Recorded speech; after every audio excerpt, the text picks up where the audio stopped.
দর্শক স্বাগত এই সময় আমি ফখরুল আলম কাঞ্চন আপনাদের সঙ্গে আছি। আমরা এই অনুষ্ঠানে সমসাময়িক রাজনৈতিক ও অন্যান্য গুরুত্বপূর্ণ বিষয় নিয়ে আলোচনা করি। আজ আলোচনা করব রাজনৈতিক বিষয়াদি নিয়ে। এই জন্য আমরা তিনজন অতিথিকে আমন্ত্রণ জানিয়েছি। আমাদের সঙ্গে আলোচনা করতে স্টুডিওতে উপস্থিত আছেন আওয়ামী লীগ নেতা ও সিলেট ৩ আসনের সংসদ সদস্য জনাব হাবিবুর রহমান হাবিব, আছেন বিএনপির স্বনির্ভর বিষয়ক সহ সম্পাদক নীলুফার চৌধুরী মনি, আরও আছেন সাবেক বিরোধী দলীয় চিফ হুইপ ও জাতীয় পার্টির চেয়ারম্যানের উপদেষ্টা জনাব নুরুল ইসলাম ওমর। স্বাগত আপনাদের তিনজনকেই। নীলুফার চৌধুরী মনি, আপনাকে দিয়ে শুরু করতে চাই। এই মুহূর্তে রাজনীতিতে সবচেয়ে আলোচনা হচ্ছে 10ই ডিসেম্বরের সমাবেশ নিয়ে। এতদিন ছিল কি হচ্ছে এই সমাবেশে, এখন নতুন আলোচনার জন্ম হয়েছে বলবো আমি। সেটা হচ্ছে সমাবেশ কোথায় হচ্ছে, পল্টনে না সরোয়ার্দী উদ্যানে? ধন্যবাদ আপনাকে। যারা দেখছেন আমার শুভেচ্ছা অভিনন্দন। দেখেন, বিএনপি অনেকগুলো সমাবেশ ইতিমধ্যে করেছে, আপনারা দেখেছেন। বিএনপির কোনো সমাবেশই খুব সুন্দরভাবে সরকারি মহল করতে দেয়নি। আপনার ধর্মঘট থেকে শুরু করে কুমিল্লা তো কোনো ধর্মঘট ছিল না। ধর্মঘট থেকে শুরু করে সবকিছু, মানে গায়েবী যে মামলাগুলো, এগুলো থেকে শুরু করে আপনি কুমিল্লার কথা বললেন। কুমিল্লা একটা ব্যতিক্রম ধর্মী একটা বিভাগ। আমি এই জন্য বলবো, কুমিল্লার সাথে ঢাকা টু চিটাগংয়ের যে একটা রোড আছে, এক রাস্তার দেশ বাংলাদেশ, এটার কোনো বিকল্প অন্য কোনো রাস্তা নাই। চিটাগংয়ের সঙ্গে যোগাযোগ বন্ধ হলে বাংলাদেশের অনেক কিছু, এমনিই আমরা খুবই দারিদ্রতম অবস্থায় আছি বাংলাদেশ। এর মধ্যে যেখান থেকে মাল খালাস হয় সেখানে প্রতিদিন গার্মেন্টস থেকে শুরু করে প্রত্যেকটা সব মালামালি চিটাগং থেকে আসে। রপ্তানির যে ব্যাপারটা, আমদানির যে ব্যাপারটা, সেটা থাকে। সেই রাস্তা যাতে বন্ধ না হয় এটা সরকারও বুঝে। এটা যে আমাদের জন্য এটা ছেড়ে দিয়েছে, আপনি এটা কশ্চিন কালো কল্পনাই করেন না। কারণ আমরা এই সরকারের আদ্যপান্ত জানি, চিনি। এটাকে চিনতে আর বেশি কিছু বলতে হয় না। যে একটা মহিলা যেমন ভাতে চাপ দিলে হাড়ির খবর বলতে পারে, ঠিক তেমনই। তো সেই জায়গায় সবগুলো বিভাগে আমরা করেছি, কিন্তু খুব কষ্ট করে। খুবই ভালো হয়েছে। এটা যদি এমবার্গো কম দিত হয়তো বা অ্যাজ ইউজুয়াল হতো। এত এমবার্গোর জন্যই বাংলাদেশের মানুষ কিন্তু সবসময় একটা অ্যাডভেঞ্চারে থাকতে চায়, এবং যে কোনো কিছু যে না করবে, জেদ পরায়ণ একটা জাতি। তারা কিন্তু কষ্ট করে শত শত মাইল পায়ে হেঁটে বিভিন্নভাবে সাঁতরিয়ে এবং অনেক ক্ষেত্রে ভেলায় চড়ে তারা এসছে, প্রমাণ করেছে যে তারা এই দলটাকে কতটা ভালোবাসে, বিএনপিকে, শহীদ প্রেসিডেন্ট জিয়াউর রহমানের দলকে। ঠিক তেমনই ঢাকায় আসার আগে দেখেন এই সরকার কত রকম ফন্দি ফিকির করছে আগে থেকেই। আমি এই জন্য বলবো, কখনো তারা খেলা দিচ্ছে, কখনো আগের দিন তারা প্রোগ্রাম দিচ্ছে। তারা একটা ধর্মঘট তো থাকবেই, এরকম তো আছেই। থাকার পরেও আমি এখনো তো দেরি আছে, 10 তারিখে আসতে বেশ দেরি। তো তারপরে যেটা সবশেষে করছে, আমরা কিন্তু বলিই নেই যে আমরা কোন সরার্দি চাই কিনা, কিন্তু তারা সরার্দির জন্য বলেছে। আপনারা 3টা সম্ভাব্য ভেন্যু দিয়েছিলেন। 1 নম্বর সংসদ ভবন, 2 নম্বর পল্টন, 3 নম্বর সরার্দি। তো সরকার সরার্দিকে সিলেক্ট করেছে না। এখন আমাদেরও তো একটা আছে, সরকার সিলেক্ট, আমরা ওইভাবে আমাদের নেতারা যেটা বলছে সরার্দি তারা চায়নি। আপনি বললেন আপনার কথা, আমি আমাদের লিডাররা যেটা বলবে আমি তো সেটাই বলবো। আমি আমার কথা বলিনি, আমি স্বয়ং স্বরাষ্ট্রমন্ত্রীর কথা শোনেন আমি বলেছি। স্বরাষ্ট্রমন্ত্রী তো সরকারের একটা বড় অংশ, উনি তো দলের ঊর্ধ্বে না। আমি আমার নেতারা যারা অ্যাপ্লাই করে, যারা পুলিশের কাছে, যেহেতু যদিও এটা পুলিশি রাষ্ট্র মনে করি না, কিন্তু এইভাবেই করতে হয়। এটা একটা জনসভা করার জন্য পুলিশের কাছে পারমিশনের দরকার পড়ে না, কিন্তু শর্ত সাপেক্ষই নিতে হচ্ছে। তারপরেও যেটা আমি আমার দলের নেতারা যেটা বলেছেন, আমি সেটাই আপনাকে বললাম যে তারা সরার্দির কথা বলেন। আমি আমারটা আপনার সামনে উপস্থাপন করলাম, জাতির সামনে। আপনি স্বরাষ্ট্রমন্ত্রীটা করলেন, ওনারা যদি দেখাতে পারে ওনারা দেখাবেন। আমি আপনার কথাটা আমি গ্রহণ করলাম, কিন্তু আমার একটা প্রশ্ন আছে। জি বলেন। সেটা হলো, যদি সরার্দি উদ্যানের মতন এত বড় ওয়াইড একটা মাঠে আপনাদের জনসভার জন্য দেওয়া হয়, সমস্যাটা কি? আপনারা সেটা আমরা মানবেন না শোনেন, কেন? এই সরকারের অনেক কিছুই আমরা খুব স্বাভাবিকভাবে নিতে পারি না। লাইক আপনার দেখেন, ওনারা মামলা করছে, মামলাগুলোর কি মেরিটটা আছে? বিএনপির কর্মসূচি ব্যাহত করতে পুলিশে যে গায়েবী মামলাগুলো দিচ্ছে, ধরপাকড় করছে, এর মধ্যে এক মামলার ধরনগুলো দেখেন, কোথাও কোথাও এত ককটেল বিস্ফোরণ কেউ শুনেনি, দেখেনি। এটা কিন্তু আমার কথা না, পত্রিকার হেডলাইনের রিপোর্ট আমি আপনাকে বললাম।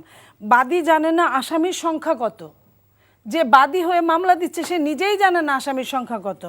সাক্ষী সংঘর্ষ দেখেনি, সাক্ষীরা সংঘর্ষই দেখেনি, বিস্ফোরণ ও শব্দ শুনেনি, তারপরেও কিন্তু মামলা হচ্ছে। আমি আসি আপনার কাছে। এই ঘটনাস্থলের বাসিন্দারা কিছুই জানে না। আমরা জানি, আমরা তাহলে আপনি পত্রিকায় এরপরে আপনি কিভাবে বলেন যে আমরা তাদেরকে সরার দিতে, আমাদের লাইনটা আপনি শেষ করি, আমাদেরকে সরার দিতে বসতে দিলে, ওইখানে প্রোগ্রাম করতে দিলে তারা যে কিছু করবে না? তারা মানে এত ভালো তো তারা আমাদের সাথে কখনোই না। আপনার কাছে আবার আসবো। জনাব হাবিবুর রহমান হাবিব, আপনি শুনছিলেন নীলুফার চৌধুরী মনির কথা। আমি যদি ওনার শেষ কথা দিয়ে আপনার কাছে যাই, বলছেন যে সরকারকে এত ভালো ভাবে গ্রহণ করার কিছু নাই, তার কারণ তারা গায়েবী মামলা দিচ্ছে, বিভিন্ন স্থানে বাধা দিয়েছে, এবং আমরা একথা জানি, একথা সত্য যে কুমিল্লা ছাড়া বাকি সকল জায়গায়, চিটাংটা আগেই হয়ে গিয়েছিল, যা মানে ধর্মঘটের মতন কর্মসূচি এসছে শ্রমিক সংগঠনের কাছ থেকে। শুনতে চাই আপনার কাছ থেকে এই গায়েবী মামলা নিয়ে। ধন্যবাদ। আমি ধন্যবাদ জানাচ্ছি আমার নির্বাচনী এলাকা সিলেটিনের সকলের পক্ষ থেকে আজকে ইন্টারভিউ টক শোতে। দেখেন, আপনারা পত্রপত্রিকায় দেখেন, আমাদের মনিয়াপাও দেখেছেন, কুমিল্লার টাউন হলে সর্বোচ্চ 1000 মানুষ জায়গা হয়। সিলেটে আপনারা পত্রিকায় দেখেছেন যে উনাদের নেতা মুক্তাদির চৌধুরী বেগম খালেদা জিয়ার উপদেষ্টা, উনি বারবার বলতেছে যে আমাদের মহাসচিব মির্জা ফখরুল আসছেন, আপনারা দয়া করে আলিয়া মাদ্রাসার মাঠে আসেন। এবং সবচেয়ে ইন্টারেস্টিং ঘটনা হলো, আমি যদি বিএনপির আমাদের নেত্রীকে জিজ্ঞেস করি যে আপনারা যে 2 দিন 10,000 লোকের বিরিয়ানির ব্যবস্থা করলেন, 50 লক্ষ টাকা করে যে খরচ করলেন, এবং আমরা পত্রিকায় দেখেছি, বিভিন্ন অনলাইনে, এবং অনেকেই কিন্তু সাংবাদিকদের বলেছে যে সিলেটের কথা আমি বলি, যে একজন লোককে নিয়ে আসতে 1000 টাকা করে দেওয়া হয়েছে। এই টাকাটা কোথা থেকে আসলো? সিলেটে, কুমিল্লা, প্রত্যেক জায়গায়। এবং আপনারা একটা জিনিস ইন্টারেস্টিং দেখবেন যে এই কুমিল্লা, সিলেট, যে কোনো জায়গায় সারা বাংলাদেশ থেকে বিএনপির লোকজন নিয়ে আসে। সিলেটে এবং কুমিল্লায় পরপর 2টি প্রোগ্রাম বিএনপির ফ্লপ হওয়ার কারণে এখন সোহরাওয়ার্দীতে ওনারা যেতে চাচ্ছেন না, ভয়ের কারণে। ভয়টা কিসের? জনগণ ওনাদের সাথে নেই। ওনাদের সরকার দেখেন যে সুযোগ দিয়েছে, প্রত্যেক উপজেলায় ওনারা বিক্ষোভ সমাবেশ করছে, ওনারা সমাবেশ করছে, চিটাগাঙ্গে করেছেন, বরিশালে করেছেন, খুলনায় করেছেন। কোথাও কি সরকারের পক্ষ থেকে বাধা দেওয়া হয়েছে? পরিবহন ধর্মঘটের কথা যে কথাটা বললেন না, শিমুল বিশ্বাস আপনারা জানেন যে পরিবহন ধর্মঘটের একজন সহসভাপতি। পরিবহন শ্রমিক ধর্মঘট দেয়, সেটা তো সরকারের কিছু করে নেই। কারণ অতীতে আবার বিবৃতি দিয়ে প্রেস ব্রিফিং করে বলেছে যে এই ধর্মঘট এটা বিএনপি প্রেসারে পড়ে বলেছে। আমি বলি অতীতে কিন্তু দেখেন, অতীতের বিএনপির যে অভিজ্ঞতা ভালো না। বিএনপি কিন্তু 5 জানুয়ারি নির্বাচনের আগে পরে বাস, ট্রাক অনেকগুলা কিন্তু পুড়িয়ে মানুষ হত্যা করেছে। এই কারণে কিন্তু পরিবহন মালিক এবং পরিবহন শ্রমিকের ওনারাই ধর্মঘট, এটা তো সরকার ধর্মঘট দেয় না। নিশ্চয়ই না, সরকার ধর্মঘট দেয়নি। এবং আমি এবং সরকার সহজ করে বলি, সরকার হাবিব ভাই সহজ করে যদি বলি, তাহলে এই কথা বোঝার জন্য না সরকারের পুলিশ বাহিনী বিএনপিকে সহযোগিতা করছে। আমি বলি, এই যে সিলেটে শান্তিপূর্ণ সমাবেশ বা কুমিল্লা, এটা কিন্তু পুলিশ। এখন আপনি সমাবেশে যাওয়ার সময় আপনি সিলেটে যে ঘটনাটা করলো বিএনপির আভ্যন্তরীণ কোন্দলে তাদের দলের একজন নেতা মারা গেল। আগের দিন রাত্রে বঙ্গবন্ধুর মোরাল ভাঙচুর করলো, বঙ্গবন্ধুর ছবি, মাননীয় প্রধানমন্ত্রীর ছবি ভাঙচুর করলো। বিএনপিকে একটু স্পেস, যখনই সরকার বিএনপিকে সুযোগ দেয় গণতান্ত্রিকভাবে আন্দোলন করার জন্য, কি করে বিএনপি আন্দোলনের নামে মানুষের উপরে হামলা করে, বঙ্গবন্ধুর মোরাল ভাঙচুর করে। এই মানুষ মানলে বলেন তাদের একজন মোস্ট সিনিয়র লিডার খুন হয়েছেন। কোথায় মোস্ট সিনিয়র লিডার খুন হয়েছে? মানে সিলেটে? না, সিলেটে মোস্টলি ডিনার সে তো ছাত্রদল করতো, তাদের আভ্যন্তরীণ কোন্দল পুলিশের আপনি দেখেন। আমি আভ্যন্তরীণ কোন্দলের কথা বলছি না। He is not most senior leader. আচ্ছা, আমি মনে করি যে প্রত্যেক, না আমি বলি নাগরিক যে কোনো নাগরিকের হত্যা আমরা সমর্থন করি না। মানুষ আমরা সকলেই সমান। বাংলাদেশের প্রত্যেক নাগরিকের প্রত্যেকের অধিকার আছে এই দেশে বাস করার। আমি সেই প্রশ্নে মোস্ট সিনিয়র লিডারের প্রশ্ন না, একেবারে একজন কর্মী না, কিন্তু এটা তাদের আভ্যন্তরীণ কোন দল, এটার সাথে সে আলোচনা যাচ্ছে না তো। আমার প্রশ্নটা হচ্ছে একজন কর্মী ধরেন আপনি, একদম একদম জুনিয়র একজন কর্মী খুন হয়েছেন, একজন সন্ত্রাসীর হাতে, না না সন্ত্রাসীর হাতে খুন হয়েছেন, তাই নিয়ে দল কি কোনো প্রতিবাদ জানাবে না? প্রতিবাদ জানানোর নামে কি বঙ্গবন্ধুর প্রতিবাদ জানানোর ভাষা কি বঙ্গবন্ধুর ছবি ভাঙচুর করা, বঙ্গবন্ধুর মোড়ল ভাঙচুর করা? প্রতিবাদ জানানোর ভাষা কি আওয়ামী লীগের প্রতিনিধি সমাবেশে যেখানে আমাদের নেতারা জাহাঙ্গীর কবির নানক, মাহবুবুল হানিফ, আহমদ হোসেনরা যাবে, সেই স্টেজ জ্বালিয়ে পুড়িয়ে ছারখার করা, মোটরসাইকেল পুড়িয়ে দেওয়া? প্রতিবাদের ভাষা কি মানুষের বাসা বাড়ি যে ভাঙচুর কথা করা? বলেছেন আমি বাংলাদেশের কোনো মেইন স্ট্রিমের সংবাদপত্রে এই নিউজ দেখিনি। কোন নিউজ দেখেন? এই যে মুরাল ভেঙেছেন, জ্বালিয়ে পুড়িয়ে সিলেটে নজরুল, না আমি আপনার এই কথার সাথে একমত না। সিলেটে নজরুল একাডেমিতে যখন এই ভাঙচুরটা হয় তখন কিন্তু সময় টেলিভিশন, আমার নিজে ইন্টারভিউ নিয়েছে, সময় টেলিভিশনের লোকরা ছিল, ডিবিসি নিউজ ছিল। এখন আপনি যদি বলেন ঠিক আছে, আপনার কথা এটা আমার কাছে খুবই কষ্টকর। হয়তো এনটিভিতে সেটি দেখায়নি। আমি বাংলাদেশের পত্র-পত্রিকা আপনি যে মানে যেটা বলেছেন জ্বালিয়ে পুড়িয়ে দিয়েছিলেন, আপনাকে আমি রেফারেন্স দিয়ে বললাম যে সময় টেলিভিশন, ডিবিসি নিউজ, কথাটা আমি অ্যাকসেপ্ট করেছি। জি, আগান, সামনে আগান। জি, এখন আপনি বলেন, দেখেন রাশিয়া ইউক্রেন যুদ্ধের কারণে যে বিশ্বের যে অর্থনীতির টালমাটাল অবস্থা, সেখানে বাংলাদেশের যে অপার সম্ভাবনা, পদ্মা সেতু থেকে আমাদের রেভিনিউ আসতেছে। জানুয়ারিতে আমাদের মেট্রো রেল চালু হয়ে গেলে সেখান থেকে আমাদের রেভিনিউ আসবে। মাননীয় প্রধানমন্ত্রী আমাদের কর্ণফুলী টানেল, আমরা মেট্রো রেল থেকে রেভিনিউ আসবে। মেট্রো রেল থেকে আমাদের একটা বাড়া আমরা পাবো না। একদমই না। মেট্রো রেল হলো ভর্তুকি দিয়ে চলতে হবে এবং আপনাকে আমি শেষ করি, ভর্তুকি দিয়ে চলতে হবে, কিন্তু মেট্রো রেলে আমরা নতুন করে তো আর ইনভেস্টমেন্ট করতেছি না। আপনি ইনভেস্ট করবেন না, কিন্তু আপনাকে তো ট্রেনের মতন এটা এই ইনভেস্টমেন্ট থেকে তো আমরা আপাতত আমাদের যে ডলার ক্রাইসিসের কথা আমি বলতেছি, আপনি দেখেন আমাদের 100টা সেতু আমরা উদ্বোধন করেছি। এটা বিশ্বের খুব কম দেশেই হয়। আমাদের বিভিন্ন পদ্মা সেতু থেকে রেভিনিউ, আমাদের রিজার্ভের অবস্থা এখন কিন্তু সহনীয় পর্যায়ে। আমাদের বিদ্যুতের লোডশেডিং এখন কিন্তু কমে গেছে। এখন কিন্তু আপনি পত্রপত্রিকায় দেখতে পাবেন না, বা কোথাও কোনো নিউজ নেই। এই যে ওয়ার্ল্ড কাপ হচ্ছে, কোথাও কি আপনি নিউজ পান যে আমাদের লোডশেডিংয়ের অবস্থাটা, আমাদের বিদ্যুৎ সেক্টরের অবস্থাটা অনেকাংশে ভালো? আজকেও আমি যে পত্রিকাটি সবসময় সরকারের বিরুদ্ধে লেখে, যে আমাদের প্রথম আলো, আমি আজকে পড়ে আসলাম একটু আগে আপনার এখানে বসে বসে। জি, আপনি বলছিলেন ব্যাংক নিয়ে, যে প্রথম আলো, আজকে প্রথম আলোর যে পত্রিকাটা আমি পড়লাম, যে আপনি দেখেন এখন ব্যাংকিং সেক্টরের সংস্কার শুরু হয়েছে। আমাদের যে খেলাপি ঋণগুলা আমরা কিভাবে পূর্ণ তফসিল না করার বিশেষ সিদ্ধান্ত হয়েছে। এবং আমাদের কিন্তু এতদিন বিএনপি সহ যারা হইচই করেছিল যে আমাদের শ্রীলঙ্কা হয়ে যাচ্ছে, আমাদের ডলারের মজুদ কমে গেছে, কিন্তু দেখেন গত 1 বছর ধরে বাংলাদেশের বিএনপি যতই চিৎকার চেঁচামেচি লাফালাফি করুক, বাংলাদেশের কিন্তু হাবিব ভাই, আপনাকে আমি ঠিক এখানে একটু থামাই এবং আজকে আমি আপনাকে দৃষ্টি আকর্ষণ করি। ক্যাবিনেট মিটিংয়ে মাননীয় ক্যাবিনেট সেক্রেটারি, মাননীয় প্রধানমন্ত্রী রেফারেন্স দিয়ে বলেছেন ব্যাংক খাতে অনিয়ম নিয়ে কার্যকর পদক্ষেপ নেওয়ার জন্য নির্দেশ দিয়েছেন প্রধানমন্ত্রী।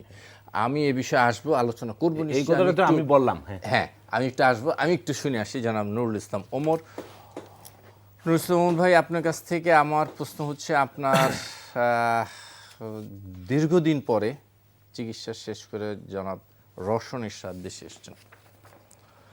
এসেই উনি সাংবাদিকদের সাথে বলেছেন যে বিএনপির সাথে কোনো ঐক্য নয়।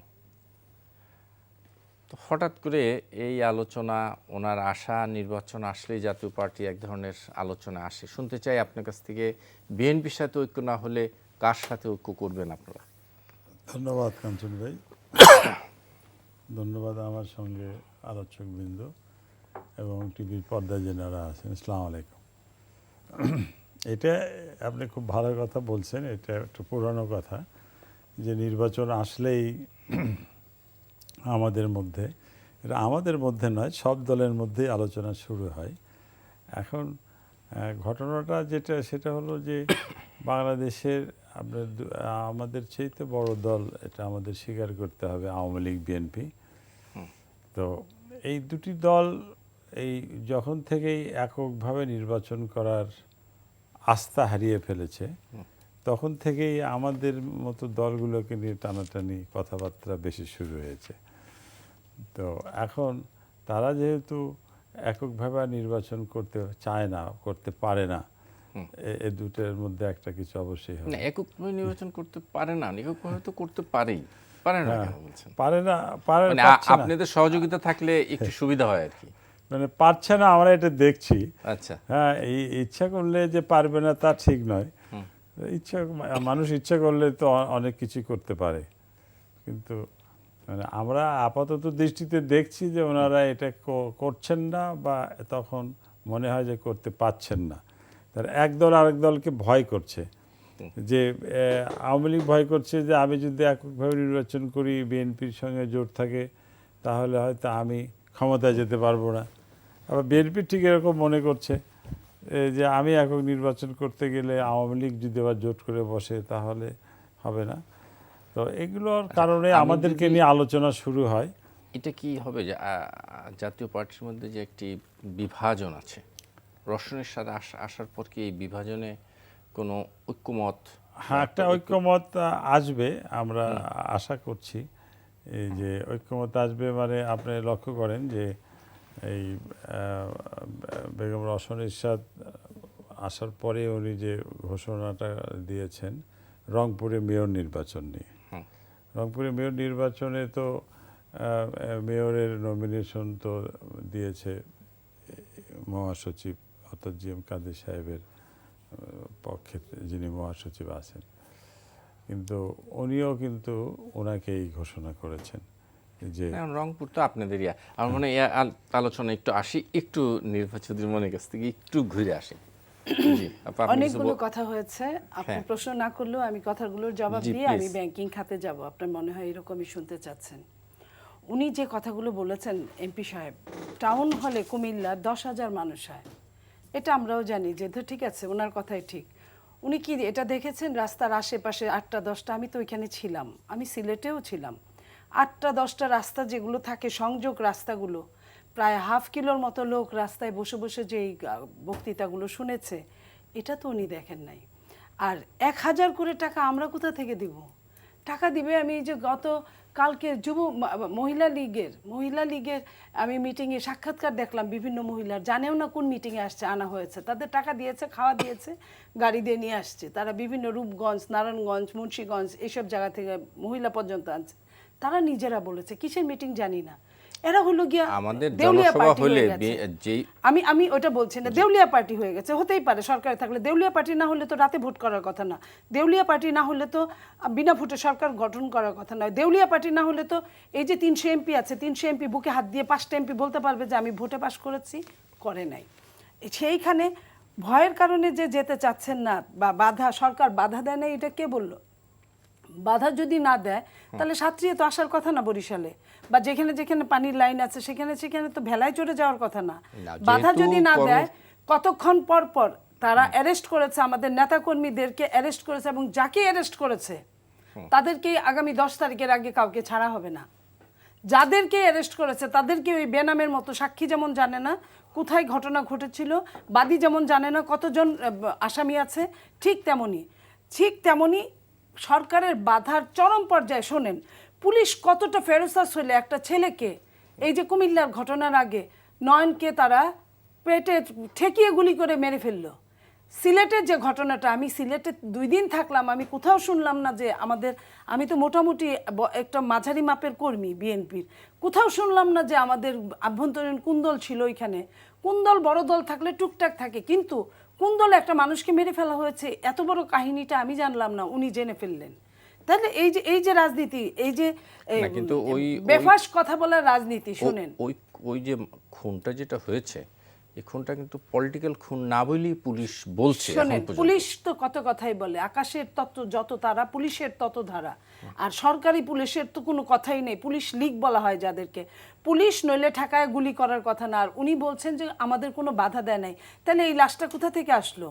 এই লাশটাকে পুলিশ কেন লিফলেট বিতরণের সঙ্গে একটা না, মানুষকে সেটা মেরে তো- ফেলার কি সেটা সম্পর্ক? ব্রাহ্মণবাড়িয়া, আরে সিলেট এটা না। তো কুমিল্লা, আমি তো কুমিল্লার কথা বলছি, সিলেটের মার্ডারের কথা বলছি। মারা যায় না, না, না। সিলেটের সিলেটে না। মার্ডারটার কথাও না, বলছি। মনিয়াপা, তারা আপনি তারা সাবেক সংসদ এটা সদস্য মিথ্যা তথ্য দিবেন আমি না। মিথ্যা তথ্য, আপনি তো নিজে ওখানে না, ছিলেন না, সিলেটে তাহলে লিফলেট আপনি বিতরণে স্পটে হয়নি। ছিলেন। না, না, না। আপনাকে বলতে হবে যে না, আমি স্পটে লিফলেট ছিলাম। না, যেটা- এটা যেটা- বলেন না, যেটা হচ্ছে- আভ্যন্তরীণ আপা। কুন্দল না এটা, না, আপনি- আভ্যন্তরীণ কুন্দল আপনি না। একজন আমি সম্মানিত স্পষ্টভাবে, সাবেক আমি সংসদ আপনার সদস্য, সময় কথা মিথ্যা বলি তথ্য- না, না, মিথ্যা প্লিজ। তথ্য দিবেন না। আপনি সংসদ সদস্য রানিং, আপনি কথার আপনি মধ্যে আমি মিথ্যা তথ্য এতক্ষণ দিবেন আপনি না। মিথ্যা তথ্য দিয়েছেন। না, মিথ্যা আমি একটা কথা বলি নাই, শোনেন, বাস পুরানোর কথা বলেছে, বাস পুরানোর কথা যদি তাই বলে, বিহঙ্গ বাস কার ছিল?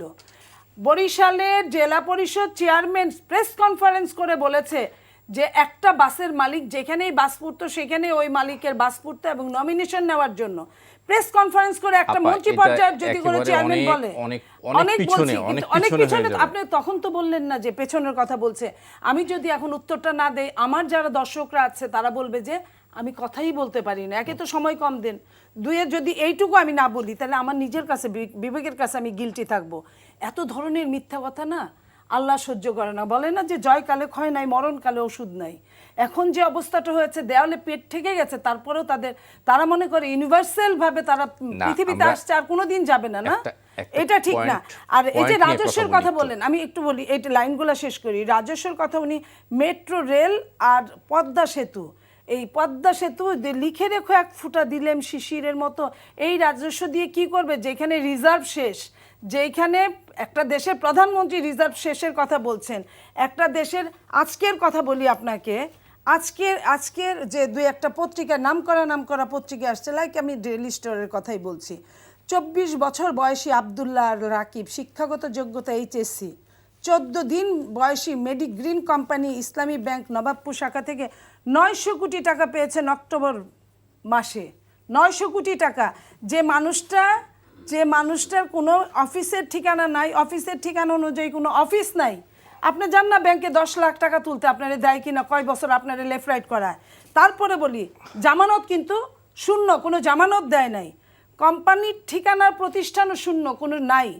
ভাগ্যবান আরেকজন সামিউল আলম, বয়স 37, HSC pass, S straight line নামে কোম্পানি আপা, খুলে এই জন্যই 3 কিন্তু- আগস্ট থেকে 23 আগস্ট। আমি এই জন্যই বলি ভাই, কিন্তু মাননীয় আমি খুব প্রধানমন্ত্রী- তাড়াতাড়ি, মাননীয় প্রধানমন্ত্রী বলার আগে এগুলো আমার বলা উচিত, কারণ জনগণের জানা উচিত।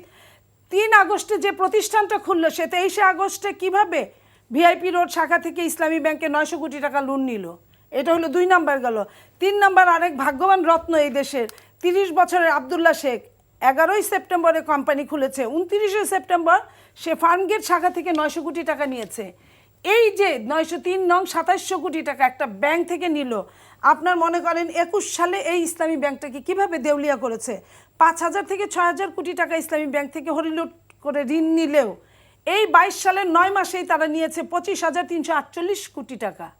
25,348 কোটি টাকা, যেইখানে আমাদের সন্তান পড়ানোর জন্য আমরা ডলার পাচ্ছি না, যেইখানে 2 মাস 2.5 মাস যাবৎ কোনো এলসি খুলতে পারছে না, এই টাকাগুলা কোথায় গেল? সেইখানে মাননীয় প্রধানমন্ত্রীর যদি মাথার মধ্যে ওইটা ঢুকে, উনাদের কেন ঢুকে না? এইভাবে হরিলুট করে যে নিচ্ছে। এবং এই আপনাকে বলি, এটা জায়েজ করার জন্য তারা কি করেছে? আগে ভাগে আমানত সুরক্ষা আইন বানিয়েছে, যে টাকা রাখবে তার যত কোটি টাকাই থাকুক না কেন, ব্যাংক দেউলিয়া হলে সে 1 লাখ টাকার বেশি পাবে না। আবার এবং আসি সেটা একটু কি আমি, করছে? আপনার কাছে একটা আসতেছি। যদি এই যে এস আলমের 8টা ব্যাংক আছে, তার এখন আরো বেশি হতে পারে, আমি 2 বছর আগে রিপোর্ট বলছি, এই এস আলম যদি কোনো কারণে যদি মারা যায় কিংবা দেউলিয়া হয়ে যায়, এই ব্যাংকগুলোর কি অবস্থা হবে? এই যে লক্ষ লক্ষ কোটি টাকার কি হবে? এরকম আওয়ামী লীগের বেশ কয়েকশো ব্যাংক লুট করার লোক আছে, যাদেরকে তারা ধরছে না কিংবা ছেড়ে দিয়ে তারা বলছে খোঁজ রাখা উচিত। আসবো আপনার কাছে তা আবার। এই একটু- নিয়ে যদি একটু শুনে আপনারা আসি। বলেন যে আমাদের সব দিকে একদম সোনায় ভরে যাচ্ছে, একদম বাতাসের মতো, আমি এখনো বলছি শ্রীলঙ্কায়ও কিন্তু কাগজের জন্য পরীক্ষা দিতে পারে না পরীক্ষার্থীরা। বাংলাদেশের কাগজের দামটা যে জায়গায় গেছে, কবে জানি ঘোষণা করে যে পরীক্ষার্থীরা পরীক্ষা দিতে পারবে না। দেখেন না বইমেলার কি অবস্থাটা হয়। যে কোনো জি, জিনিসে আসবো হাত আপনার দিতে কাছে। পারছে না। একটা বাচ্চার দুধের দাম যখন 3 গুণ হয়ে গেছে, সেই জায়গায় ওনারা কিভাবে এত সুন্দর সুন্দর গল্প বলে, একটু যে সুন্দর কথা গল্প শুনে বললে আসি। রাক্ষসরা ঘুমাবে কিন্তু মানুষ তো ঘুমাবে না, কারণ তার পেটে খাবার নেই। আমি একটু জি, আমি জি, একটু বলি please। যে আমাদের মনি আপা আসলে হাবিব ভাই, যেটা আসছে আমি একটু না, ছোট্ট আপনি করে কি- বলি, না, আপনাকে আমি বিএনপির একটু- জন্মটাই হয়েছে মিথ্যার উপরে একটু- দিয়ে। একটু আমি ইয়া করে বলি দিই। বিএনপি আপনি এইসব বলবেন, বলে আমি বলবেন। একটা বলি, লাভ হবে বিএনপি না। এগুলো বিএনপি বললে আপনি মানুষের বলেন বিএনপি সেটা হচ্ছে একটা জায়গায় এই কিন্তু information চ্যাম্পিয়ন টা- মিথ্যা কথা বলার না, হাবিব উপরে। ভাই, হাবিব ভাই, এই এই যে জায়গায় এই যে উনি যে আপনি- বললেন মিথ্যা বিদেশের কথা কেন? ছেলেমেয়েরা যাচ্ছে না, বিরাট যেতে পারছে না, আপনার ডলার বানানোর আমাকে জন্য, বলতে দেন, ডলারের লন্ডন অভাবে। আমেরিকায় নতুন আপনি আপনি জানেন না, আপনি একটা জানেন, ফাইল খুলেন না, আপনি ফাইল খুলতে পারে কিনা শুনেন, ব্যাংক? না না, অবশ্যই করে। গত 1 বছরে শুধু যুক্তরাজ্য, যুক্তরাষ্ট্র সহ ইউরোপে আমাদের প্রায় 1 লক্ষ ছেলেমেয়েরা লেখাপড়ার জন্য গেছে। তো এরা যদি না যেত তাহলে আমি কিভাবে আপনাকে যেত? 2 মাস আগে রিপোর্ট না না দিলাম, শুনেন, 2 মাস থেকে শুনেন, কোনো ফাইল শুনেন, খুলতে পারছি না, আমি বললাম এই দেখেন, আপনি লিখে এই রাখেন। দেখেন বিএনপির ছেলেমেয়েরা কিভাবে মিথ্যা বলে। একটা ছেলে গেছে 1 লক্ষ টাকার একটা চেক নিতে ব্যাংকে গিয়ে, তার আপনারা দেখছেন এটা চেক বাউন্স হয়েছে, বাউন্স হওয়ার পরে সে ফেসবুকে লেখছে কি, যে ব্যাংকে টাকা নেই। এটি লিখেছে অ্যাটর্নি জেনারেল অফিসের থেকে না, একজন সেটা- কর্মী, না, না, আমি এবং সেটি নিয়ে তদন্ত হয়েছে এবং হচ্ছে। লজ্জা করবে না তো এইসব বলতে? আচ্ছা, আমি তারা বলি, বলতেছে একটা তো ছেলে এই গেছে। যে ভাই, আপনি- এই যে গত 1 বছর ধরে ভাই, শুনেন, আমাকে গত 1 just বছর ধরে- আমি একটু বলি, আমি একটু বলি, আমাকে একটু না, আমি শুনুন। আপনাকে এই ব্রিটেনে- কথাটাই যাব। জি। আমার মনে হয় আপনি যদি এখান থেকে শুরু করেন যে ব্যাংক খাত নিয়ে মাননীয় প্রধানমন্ত্রী কিন্তু নির্দেশ দিয়েছেন, এবং সেই নির্দেশনায় আমরা বিশ্বাস করি যে নিশ্চয়ই এটি নিয়ে তদন্ত হবে এবং এর পিছনের ঘটনাগুলো উঠে আসবে। জি প্লিজ। আমি একটা জিনিস দেখেন, মাননীয় প্রধানমন্ত্রী এবং আমাদের সরকার প্রত্যেকটা বিষয়ে স্বচ্ছ। ব্যাংক খাতে যে অনিয়ম হয়েছে, হলমার্ক কেলেঙ্কারি থেকে শুরু করে প্রত্যেকটা ইয়েতে মামলা হয়েছে, এবং এই দেশেই প্রথম আমাদের সেনাবাহিনীর আগের আর্মির চিফ ডেস্টিনির যিনি পরিচালক, উনি অনেক দিন কারাগারে, আমার মনে হয় এখন পর্যন্ত- সাজা হয়েছে, সাজা এখন হয়েছে। পর্যন্ত এটা বাংলাদেশে, এটা মাননীয় প্রধানমন্ত্রীর পক্ষেই সম্ভব, সে আওয়ামী লীগ সরকারের পক্ষে সম্ভব, যেটা অতীতে হয়নি। আর গত 1 বছর ধরে যে ওনারা দিবারাত স্বপ্ন দেখেন দেশটা শ্রীলঙ্কা হয়ে যাচ্ছে। আপনি দেখেন যে ব্রিটেনের যে অর্থনৈতিক অবস্থা, তাদের নতুন প্রধানমন্ত্রী ঋষি সুনাক যখন হলেন, উনি একটি সত্য কথা বলেছেন যে আমাদেরকে সকলকে সতর্ক হতে হবে, আমাদের দেশের অর্থনীতির অবস্থা ভালো না। কিন্তু বিরোধী দল ঋষি সুনাককে ঠিকই সাপোর্ট দিয়েছে। আপনি ভারতে দেখেন, নরেন্দ্র মোদীকে কখনো বিশ্বের এই টালমাটাল অর্থনীতির জন্য এটা বলিনি।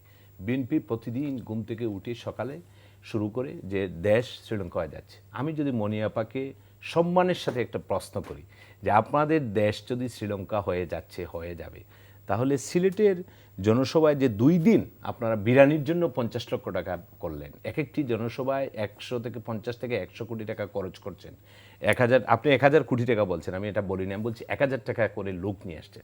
আপনারা এই টাকাগুলো কোথায় পান? আপনাদের কি নেতা তারেক জিয়া যে টাকাগুলো বিদেশে পাচার করছেন, সেই টাকাগুলো কি আপনারা দেশে নিয়ে আসছেন? আমাদের কাছে কিন্তু সকল গোয়েন্দা তথ্য আছে। আপনারা যে বারবার বলেন যে এই দেশ শ্রীলঙ্কা আগামীকাল, গত 1 বছর ধরেই তো বলছেন, আপনারা বিশ্বের যে শীর্ষস্থানীয় যে ইকোনমিস্ট পত্রিকাগুলো, সেগুলোর কি শিরোনাম? সেখানে কি আমাদের দেশ যে শ্রীলঙ্কা হয়ে যাবে বা আমাদের অর্থনীতির এই করুণ অবস্থা, সেটি কি আমাদের এই দেশ আছে? নাই। আমরা আমাদের এই দেশ যে পর্যায়ে আছে, আজকে দেখেন ইউরোপের যে অবস্থা, বিবিসির প্রতিবেদনে ফুটে এসেছে যে প্রায় 6 মিলিয়ন লোক 6 মাসে কোনো মাংস খেতে পারেনি।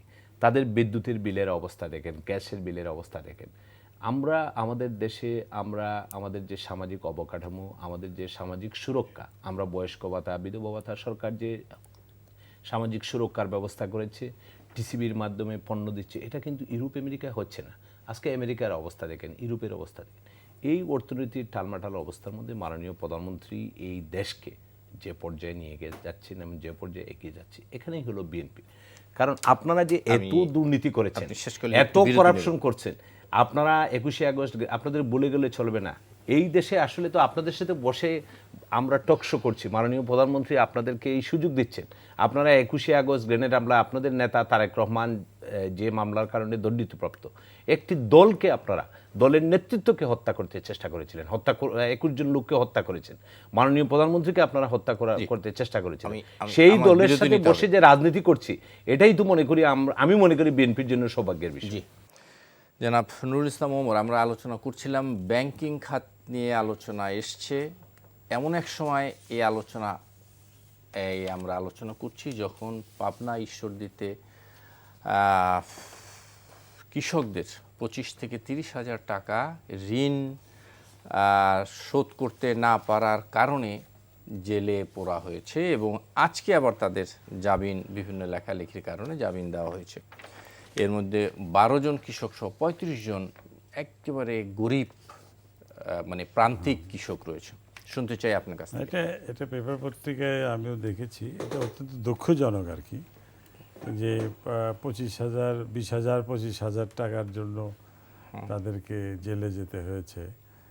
আর এই কোটি কোটি টাকা যারা লোন নিয়ে বসে আছে, যেটি মনিয়াপা বলছিলেন যে আমরা এটি পত্রিকায় ছাপা হয়েছে, মানে অন্যান্য পত্রিকায় যে না, এটা 3টি কোম্পানির নামে, পত্রিকার 3টি আজকে ভুয়া ছাপা কোম্পানির নামে হয়েছে, কিন্তু 27। এইটা অনেক অনেক পুরানো ঘটনা, যে অনেক আগে থেকেই দেশের মানুষ জানে যে যারা কোটি কোটি টাকা লোন নিয়ে বসে আছে, ব্যবসা করছে, তাদের ইন্টারেস্ট মাফ হয়ে যাচ্ছে, তাদের লোন রিশিডিউল হচ্ছে, কিন্তু গরিব কৃষক যাদের কিছুই বলার নাই, যাদের কোনো ব্যাকিং নাই, যারা মন্ত্রীকে দিয়ে ফোন করাইতে পারে না, যারা বড় কাউকে দিয়ে যোগাযোগ করতে পারে না, সেই মানুষগুলোর জন্য বিপদ হয়ে যাচ্ছে এইটা। এবং আমার মনে হয় যে ব্যাংক কর্তৃপক্ষ এটা বোঝাচ্ছে সরকারকে যে আমরা অ্যাকশনে গেছি। হ্যাঁ, এরকম ঘটনা আছে। আমার বগুড়াতেও একটা ঘটনা আছে। আমি নিজে সোনালী ব্যাংকের জিএমের সঙ্গে কথা বলেছি যে 2.5 লক্ষ টাকা, 4.50 টাকা লোন নেওয়া ছিল, তার বিরুদ্ধে মামলা হয়। মামলা হওয়ার পরে ব্যাংক তাকে বলে যে ঠিক আছে, আপনি এই 9.5 লক্ষ টাকা জমা এরকম দেন। অনেক অনেক উদাহরণ তো নিশ্চয়ই আছে, জমা কিন্তু দেন। এই কিন্তু অবস্থায় কি চলবে? সেই একটু টাকা শেষ পার্টে আছে, একটু শেষের না, দিকে। এটা এই যে চলবে, এই যে আপনি যেটা বলছেন, এটা তো চলা উচিত নয়। জি, এটা চলা উচিত নয়। কিন্তু বিষয়টা হলো কি যে আমরা আজকে ওই আওয়ামী লীগকে যখন আমরা বলতে যাই, তখন তারা হলো বোঝানোর চেষ্টা করে তারা যথেষ্ট উন্নয়ন করেছে। উন্নয়ন তো করতেই হবে, কিন্তু পাশাপাশি এই একটি স্বাধীন দেশের মানুষ, আমরা স্বাধীনতা যুদ্ধ করেছি জি। এবং ওই আওয়ামী আলোচনায় লীগের দায় দায়িত্বটা অনেক বেশি আছে বলে ওই আমরা তো আলোচনা- সময় পাই নাই। না, আসবো আবার দেই একটু, ওই আলোচনায় গেলে একটু দীর্ঘ হয়ে যাবে, একটু শুনে আসি। জি, নীলুফার চৌধুরী মনি। হাবিব সাহেব অনেকগুলো আমার কথা মনে হয় বলেছেন। একটু অতীতে না গিয়ে মাননীয়। আমরা একটু সামনের দিকে না, থাকি সামনের এবং দিকেই বর্তমানে বলছি, থাকি ঠিক প্লিজ। আছে। আর একটু সংক্ষেপে শেষ প্রণোদনা, পার্টে আছি। ব্রিটিশরা যে দেউলিয়ার মতো যে অনেক টাকা কেউ মাংস খেতে পারেনি বলে উনি দুঃখ প্রকাশ করছেন। ব্রিটিশ আমেরিকা সিলেটের মানুষ তো করোনার লন্ডনে বেশি করোনা থাকে, এই জন্য চলাকালীন সময় কত টাকা মান্থলি দিয়েছে, আর বাংলাদেশে প্রত্যেকটা চাকরিজীবীকে দিয়েছে, প্রত্যেকটা চাকরিজীবী বেকার হয়েছে তাদেরকে দিয়েছে। যে যেভাবে পেরেছে সরকার সেইভাবে সহযোগিতা করছে। এখন পর্যন্ত মানে তাদের যে ব্যবসায়ী সেক্টরে সহযোগিতা করছে। আর আমার দেশে কয় টাকা প্রণোদনা দিচ্ছে, যেটুকু দিচ্ছে ওনারাই তো লুটে পুটে খেয়ে ফেলছে, না, ওনারাই খেয়ে তো সাফা করে ফেলছে। ওনারা খাটের নিচে ওনাদের সোয়াবিনের ফ্যাক্টরি, আপনার চালের ফ্যাক্টরি, মাটির নিচে এইসব পাওয়া গেছে। এবং একজনের একটা ফোন নাম্বার 300 শতাধিক নামে একটা ফোন নাম্বারই দিয়ে প্রণোদনাগুলো নিয়েছে, যে 2-5 পয়সা দিয়েছে 2500 2000 টাকা। শ্রীলঙ্কার কথা বলছেন উনি বারবার, যে আমরা নাকি বলি। শ্রীলঙ্কা হলে আমি আপনাকে বলি সম্মানিত অ্যাঙ্কার, প্রথমে কে প্রবলেমে পড়বে? আমরা পড়বো, আমাদের কাছে কোনো টাকা নাই। উনি যে বলছেন যে আমরা নাকি খাচ্ছি, বিরিয়ানি খাচ্ছি, উনি তো ছিলেন না ওইখানে, আমি ছিলাম। শুধু চাল আর ডাল মিশায় যে, আর সবজি মাঝে মধ্যে মিশায় যে খিচুড়িটা হয়, ওই খিচুড়িটা কেউ 2 বস্তা চাল দিয়ে গেছে, কেউ 1 বস্তা ডাল দিয়ে গেছে। এইভাবে সিলেটে 3 দিন ব্যাপী যুবদল উদ্বোধন করছে, খিচুড়ি ছাত্রদল করছে, যে যেভাবে যার লোকগুলা গেছে। এইভাবে মিথ্যা কথা আল্লাহ সহ্য করবে না, যে বিরিয়ানি খাওয়ানো। আর কুমিল্লা যেটা হয়েছে, বহিষ্কারক যে আমাদের সাচ্চু ভাই আছে, সে একটা জায়গা করে এত বছর মেয়রগিরি করছে, ওনাদের সালাম টালাম দিয়ে কিছু পয়সা টয়সা তো আছেই। সে একটা জায়গায় সে তার জায়গাটাকে লিগ্যাল বানানোর জন্য কখনো যদি বহিষ্কারাদেশ প্রত্যাহার করে, এই জন্য সে একটা খাওয়ার ব্যবস্থা করছে, আয়োজন করছে, সেটা সে থাকার ব্যবস্থা করছে। তার ওইখানে অনেকগুলো অ্যাপার্টমেন্ট আছে, কাজ হচ্ছে, ওইখানে সে থাকার ব্যবস্থা করছে। না, এই যাওয়া উচিত, নইলে তো জনগণ জানবে না। উনি যে ধরনের বাজে কথা জনগণ বলছেন, জানে, আসলে উনি জনগণ যে জানে কথাগুলো বলছেন, জনগণ তো উনাদের আরো অধিকার দেয় এই কারণগুলোর জন্য। কারণ এরা রাতের নিশিরাতের সরকার, এরা মিথ্যার ফুলঝুরি নিয়ে চলবে। যাদের সিইসি কিনা নিজে বলে মাইকিং করে যে দিনে ভোটটা দিলে তো আমরা রাতের ভোটটা দিতে হতো না, আপনারা দিনের বেলা আসেন, এইভাবে কিন্তু উপজেলা নির্বাচনে মাইকিং করেছে। এখন আপনি মনে করেন যে এই যে বিরিয়ানির প্যাকেট ট্যাকেট এগুলা যা বলেছে, উনি সব কিছু সব কিছু অসত্য বলেছে। সংসদে তো অসত্য শিক্ষা দেওয়া হয়। উনি কি শিক্ষায় শিক্ষিত হয়েছেন আমি জানি না। এই যে জানি না বলেই কিন্তু আবারও স্যাংশনের আরেকটা ধাক্কা আসছে। স্যাংশন দিল বলে কোনটা? এই যে আপনার দেখেন পুলিশের উপর আরেকটা স্যাংশন আসবে, না, এটা আসবে আমরা মানে নিশ্চয়ই নামটা চাই না। প্রকাশ হবে, এটা জি। আমরাও চাই না। আমরা চাই না। শ্রীলঙ্কা হলে আমি আবারও বলছি উনারা তো পয়সাওয়ালা, উনাদের একটা ইউনিয়ন পরিষদের যে মেম্বার চেয়ারম্যান দূরের কথা, তারাও 100 কোটি টাকার মালিক। একটু তো উনারা তো ইয়াতে হাজার শুনে হাজার আবার কোটি টাকার আসবো, মালিক। আপনার কাছে প্রথমে আসবো। 10 লাখ টাকা দিয়ে প্রথম ইলেকশন করে, সেকেন্ড ইলেকশনের সময় 3000 4000 কোটি টাকা তাদের বরাদ্দ ইসের মধ্যে থাকে। তো তাদের সঙ্গে তো আমাদের কথা না। তারা শ্রীলঙ্কা হলে কি ব্যাগ ভরে টাকা নিতে পারবে তারা, আমরা তো ব্যাগ ভরে কেন মুখ জি, ভরেও নিতে জি। পারবো না। জনাব হাবিবুর রহমান হাবিব, অনেক অনেক কোশ্চেন আমি আসছে। আমি আমি শর্ট করে বলবো। আপনি এই চেয়ারে বসে একটা জিনিস স্বীকার করবেন, মনিয়াপা স্বীকার করবেন, মনিয়াপা বোধহয় ভ্যাকসিন নিয়েছেন। আমার মনে হয় বুস্টার ডোজ 3,500 টাকা করে আমাদের টাকা থেকে গেছে। 3,500 টাকা কি একটা ভ্যাকসিন?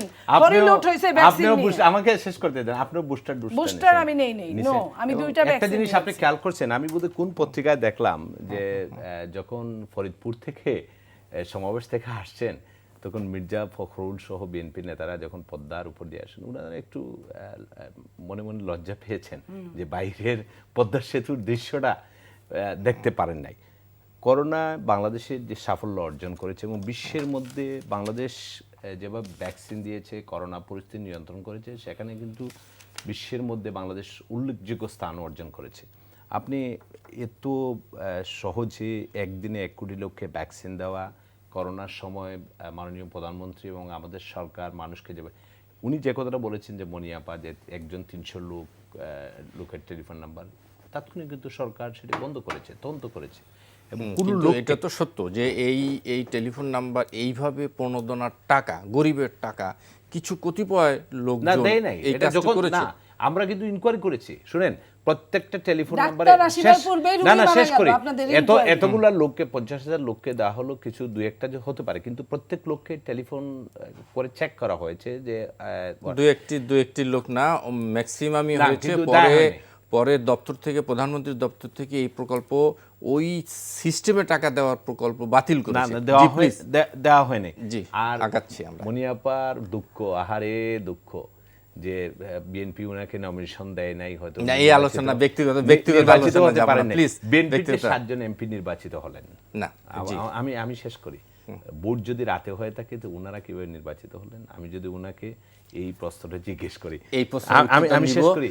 আর মনিয়াপার আপনাদের কাছ যদি থেকে আমি নিব। 1 মিনিট একটা বলি, হ্যাঁ, ওনাদের নিব, যদি একটু দেশপ্রেম শেষ থাকতো, করুন। ওনাদের যদি দেশপ্রেম থাকতো, ওনারা লবিস্ট নিয়ে আমেরিকায় লবিস্ট নিয়োগ করেন যে বাংলাদেশের পুলিশের উপরে, র্যাবের উপরে শাসন আসার জন্য। ওনারা বিভিন্ন এগুলো বাদ দেন, দেশটাকে ভালোবাসেন। আমরা এই লবিস্টের প্রজন্মে, উপরে আপনারা এখনো টিকে আমি বলি, আছেন। এখনো আমরা আপনারা লবিস্টের আমরা টাকা এই দেন, প্রজন্মের, নিজেরা ভাগ আমরা করেন, এই দেশের প্রজন্ম, মানুষের ভাত দিতে আমরা পারেন এই না। প্রজন্ম আগামী বাংলাদেশটিকে গড়ে তুলি।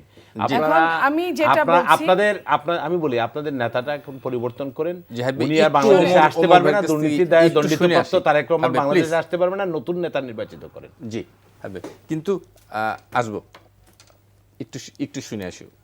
তোমার ভাই ছোট করে কি মনে হয়, এই যে মানে করোনার প্রশ্ন মানে এসছে, প্রণোদনার টাকা নিয়ে মানে কথা আসছে, ব্যাংক ঋণ নিয়ে কথা আসছে, শুনতে চাই একদম সংক্ষেপে, শেষের দিকে আছে।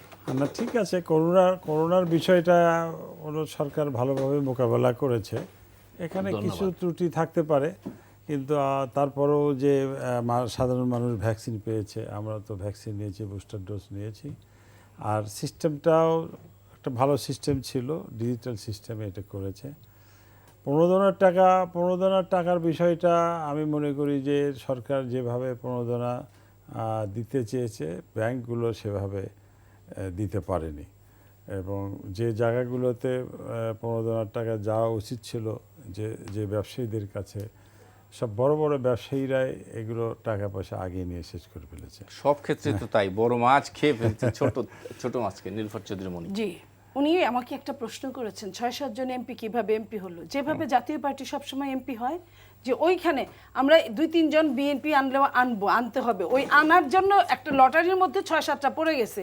জাতীয় পার্টিকে যেভাবে অ্যালায়েন্সও করে, আবার বিরোধী দলেরও ক্ষমতা দেয়, ওইভাবেই উনি 5-6টা এমপিটা তারা দিয়েছেন। এবং বিএনপি যে কোনো কারণেই হোক, যে কারণে গিয়েছে সেটা সামনের দিনে এটা সবাই বুঝবে। তবে এই কথাটা আমি বলতে চাই যে একটা দেশের যখন তলানিতে এসে থামে, যখন হাজার হাজার লক্ষ লক্ষ কোটি টাকা মানুষ খেয়ে ফেলে, সেইখানে 5,000 টাকার ঋণ হয়তো বা 30,000 টাকা হয়েছে কৃষকের সুদে আসলে, তাকে যখন অ্যারেস্ট করে, যে সেই তৃণমূলের কৃষকটাকে যার আবাদের উপর আমার পেটটা চলে, এর চেয়ে দুঃখজনক আর কিছু নাই। সেটা হিসাবে আমি বলি, আজকেই মনে হয় সম্ভবত মাননীয় প্রধানমন্ত্রী বলেছেন দেশে 3 মাসের খাদ্য আমদানির পয়সা থাকলেই নাকি যথেষ্ট, রিজার্ভ অত থাকতে হয় না। তার মানে আপনি বুঝেন রিজার্ভ কতটা আছে, এটা তো তার কথাই প্রমাণ হয়ে গেল। অথচ আইএমএফ কি বলেছেন? আইএমএফ বলেছেন যে 3 মাসের মোট আমদানির, আইএমএফও 3 মাস বলেছেন, কিন্তু বাংলাদেশের কি খাদ্য আমদানি, চাল ডাল লবণ মরিচটাই কি আমদানি হয়? বাংলাদেশের সুই সুতা থেকে শুরু করে জ্বালানি তেল, পার্টস, মোটর গাড়ি, ঔষধ, কাঁচামাল, যে কোনো কিছুর গার্মেন্টসের সমস্ত কিছু, ইভেন কি অস্ত্র পর্যন্ত আমদানি, কোনো কিছু বাংলাদেশ বানাতে পারে না। হয়তো কিছু জিনিস সেটিং করতে পারে, কিন্তু প্রত্যেকটা জিনিসের কাঁচামাল বিদেশ থেকে আসে। এইটা যদি আপনি 3 মাসের করতে চান, 3 মাসের যদি এটা করতে চান, আপনার কি খাদ্যে, প্রধানমন্ত্রী বলেছে খাদ্যে 3 মাসের আমদানি আছে আমার হাতে, খাদ্যে 3 মাসের আমদানি। আর এই যে আপনার যে জীবন ধারণ করা, আপনি যখনই ঘর থেকে বাইরে বের হবেন, আপনি আগে রিকশায় উঠবেন, একটা রিকশার চাকা থেকে শুরু করে, রিকশার নাট বল্টু থেকে শুরু করে, রিকশার ওই পর্দাটা থেকে শুরু করে সব কিছু বলতে পারেন হ্যাঁ পর্দাটা তো এখানে বানানো হয়, কিন্তু এই পিসিটা কই থেকে আসে? প্লাস্টিকের পিসিটা, ওইটাও বিদেশ থেকে আমদানি করতে হয়। চিপসগুলো ওইটাও আমদানি করতে হয়। তাহলে এই জিনিসটা আপনি যখন বাইরে বের হবেন, আপনার খাওয়াটাই তো যথেষ্ট না। আপনি অফিস পর্যন্ত আসবেন প্রতিদিন কি হেঁটে হেঁটে? আপনি যখন গাড়িতে উঠবেন, গাড়িটা কিনবেন, আপনি যখন গাড়িতে উঠবেন গাড়ি সারাইতে হবে, সারানোর জন্য আপনার বিদেশের পার্টস কেনার জন্য বিদেশের উপর ডিপেন্ড করতে হবে। তাহলে সেই জায়গায় যেখানে বলে না যে প্রধানমন্ত্রী যায় বুঝতেছে, সে বলে আমি তলানিতে, আর যারা বুঝে না তারা বলে আমরা বিরাট উন্নয়নের জোয়ারে ভাসতেছি। আমি একটু শুনে আসি। আমি একটা কথা বলি, মনিয়াপা খেলাফি ঋণ আমি নিয়ে কথা এক এসেছে, মিনিটে ওনার প্রশ্ন দিয়ে পরে খেলাফি ঋণের কথা বলি। মনিয়াপা যে বললেন যে বিএনপির 7 জন এমপি লটারির মাধ্যমে নির্বাচিত হন, আমি ওনার কথা লজিক ধরলাম। আপনাদের নেতা তারেক রহমান তো চায়নি শপথ দিতে, ওনারা কেন শপথ দিলেন? আপনি জানেন তারেক রহমান কি আপনার সঙ্গে কথা বলে সবকিছু করে? এটা আপনাদেরই তো নেতারা, আপনারাই তো শুনে, আপনাদের পত্রিকার বসে। আমি বলছি না না আমার কথা আপনি আমার কথা শেষ করে দেন, আপনার সময় আমি বক্তব্য দেইনি। এটা পত্রিকায় এসেছে যে আপনারা চান নাই, ওনারা শপথ করছে। ওনারা জানে যে ওনারা ভোটে নির্বাচিত হয়েছে এবং বিএনপি, শুনেন, আপনারা একটা আসলে 3 জন দিয়েছেন নমিনেশন। আপনাদের এখানে টাকার খেলা ছিল, তারেক রহমানকে যে টাকা দিয়েছে সে নমিনেশন পাবে, 2 জন 3 জনের কাছ থেকে টাকা নিয়েছে। স্বাভাবিক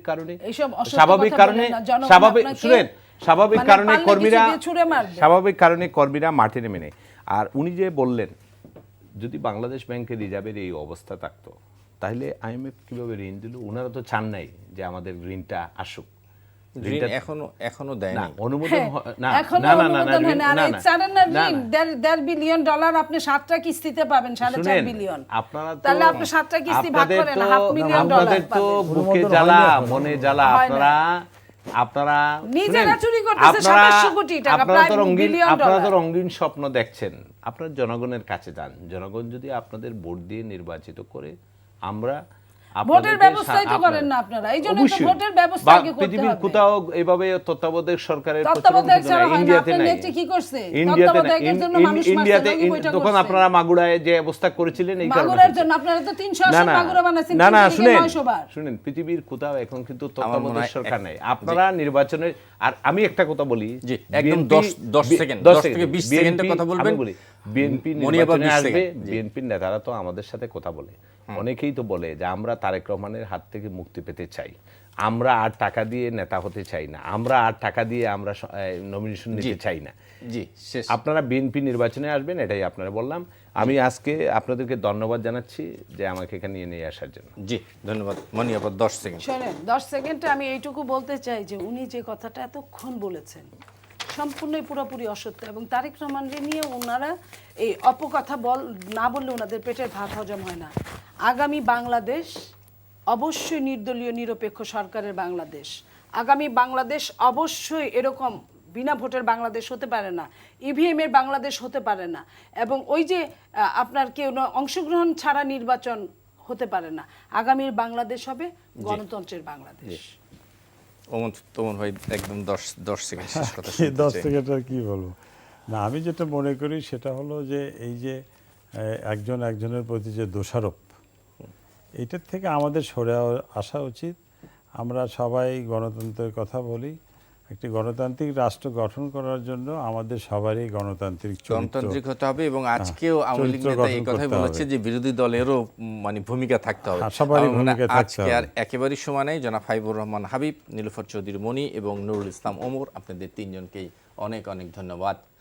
দর্শক, আপনাদেরকে ধন্যবাদ যারা এতক্ষণ আমাদের সঙ্গে ছিলেন। আগামী অনুষ্ঠানে আবার দেখা হবে। শুভরাত্রি।